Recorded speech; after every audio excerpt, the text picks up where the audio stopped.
আজকে গেছিলাম, দেখো মামা বাড়িতে পুজো ছিল। আর আমার সকালেই যাওয়ার কথা ছিল, কিন্তু যেতে যেতে অনেকটাই লেট হয়ে গেছিলো। কারণ তখন বাজে 12:30। 12:30টার সময় আমি পৌঁছেছি, তখন দেখি গিয়ে একবার মানে খিচুড়ি হয়ে গেছে। আর ওখানে পুজোর প্রসাদে ছিল খিচুড়ি, আলুর দম, পায়েস।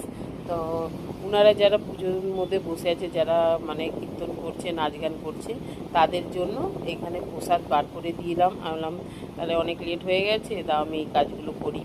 এই যে এখানে সব প্রসাদ বার করে সাজিয়ে রেখেছি, কি সুন্দর লাগছে দেখতে। তাই একটু ফটো তুললাম, ভিডিও করলাম। আর এখানে ওনাদের পুজো অর্ধেক হয়েছে, এখনও অর্ধেক বাকি।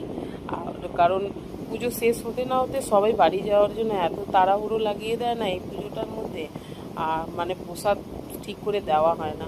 তাই জন্য আমি এখানে বললাম যে গুছিয়ে রাখি, সবাই যাওয়ার সময় হাতে হাতে দেওয়া হয়ে যাবে।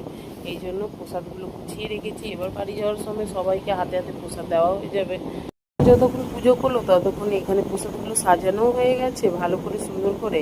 আর এবার অসুবিধা হবে না, তাই জন্য সব আগে থেকে রেডি করে রাখা হলো। আর তোমাদের ভিডিওটা যদি ভালো লাগে অবশ্যই লাইক কমেন্ট করো, পেজটাকে ফলো করে দিও। পুজোর খিচুড়িটা খেতে কিন্তু খুব দারুণ হয়েছিল, আর ওটা মামি রান্না করেছিল, খুব ভালো রান্না করেছিল।